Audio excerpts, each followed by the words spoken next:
If you're waxing at home and don't know what skin lifting, folliculitis, or a histamine reaction is, you could be damaging your skin without even realizing it. Hi, I'm Lena, a licensed esthetician of 10 years, and I teach you how to get clean, professional beauty results at home, even as a beginner.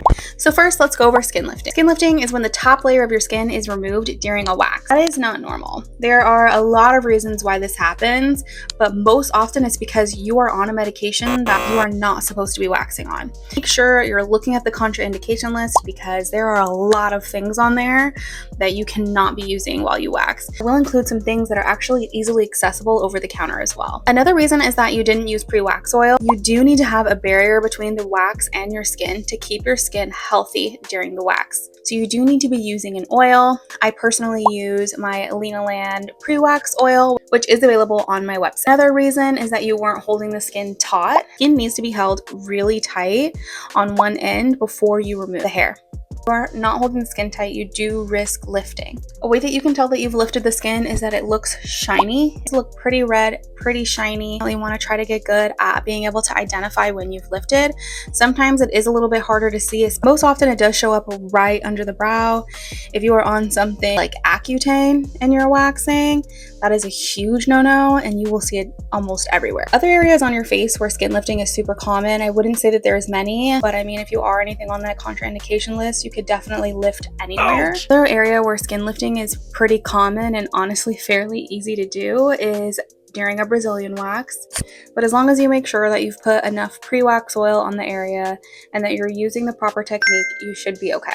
On to folliculitis. Folliculitis is when your hair follicles become inflamed after waxing. Folliculitis usually shows up about 24 to 48 hours after the wax and will stay around for about 24 to 48 hours, and then most of the time it just randomly disappears. This can be shown as small little red bumps or small little white bumps. Basically, what happened is you probably didn't follow after. There must have been some type of bacteria or something that got caught in the skin. Maybe you decided that you wanted to go work out, you wanted to go to the sauna, you wanted to go on a hike, you wanted to go in the sun. All these things that you are not supposed to be doing within a 24-hour period after waxing. So always remember, after waxing, there is no swimming, no going to the pool, no going in the sauna, no going to the gym.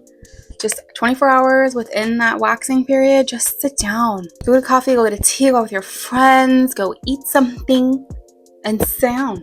Trust me, it's not worth getting folliculitis. If folliculitis lasts more than 24 to 48 hours, you do probably want to get it checked out. A histamine reaction. So histamine reactions are a bit different than folliculitis. Histamine reactions come up immediately after the wax and sometimes even still during the wax. Like you might be doing one eyebrow and then all of a sudden the other eyebrow is starting to get a little red and bumpy. These are usually super temporary, and honestly, probably by the time you finish this eyebrow will have gone down. But the way that you could prevent that in the future is by maybe trying a different wax. I would say definitely try a different wax. Maybe there's something in that specific wax that bothers you. You may be allergic to wax just in general. To use hydrocortisone or something that could calm the area, help with any itchiness. Histamine reactions, I mean, if you have something that lasts more than 48 hours, definitely consult a physician. To be honest with you, usually histamine reactions go away like that. Like they really don't last very long. Okay, let's go over pinpoint bleeding. If you are waxing coarser hair, or if you haven't had a wax in a while, if it's your first wax, if that hair is deeply embedded, you probably are going to have a little bit of pinpoint bleeding, and that is when you get just a little teeny tiny, it's literally, they call it pinpoint bleeding because it's literally the smallest dot of blood that you could ever see. That is really common, especially in certain areas. I would say every once in a while I'll get it on a brow, I'll get it on a Brazilian, maybe a little bit more often. It could maybe happen on your chin or your neck if you have coarser hair there, but most of the time you're not seeing much pinpoint bleeding unless it's a Brazilian or on your brow. For your Brazilian, like if you shaved and now you're coming back into waxing, usually there'll be a little bit of pinpoint bleeding. It is not something to panic over. If you have significant bleeding, then yeah, evaluate. You should be wondering what it even is. You should be like, what is that dot? Oh, I think it's blood. That's how small of an amount of blood should be there.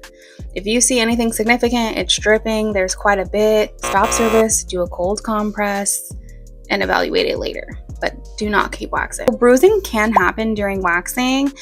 Bruising is actually really easy to do during a Brazilian wax, and it's usually on the inner thigh. I will say I don't usually have bruising in other areas. I don't really notice that happens, but it definitely will happen on the inner thigh. If you're doing a full leg wax on yourself, if you're doing a Brazilian on yourself or even a bikini on yourself, if you're waxing over that thigh, the smallest wrong pull will create a bruise. If you're fairer skinned, when I first started waxing, that was one of the things that would scare me the most, because I'm like, oh my gosh, now I have this girl leaving with a bruise. And now obviously it really never happens, but it is one of the easiest things that you can do on accident.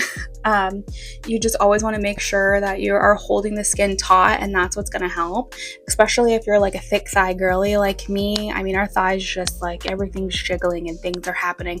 So just try to keep it as tight as possible. I do not have a full leg waxing video up at the moment, but I will, so keep an eye out for it. To learn how to wax step by step without causing these issues, I have full tutorials linked below. Make sure you subscribe for more DIY beauty education.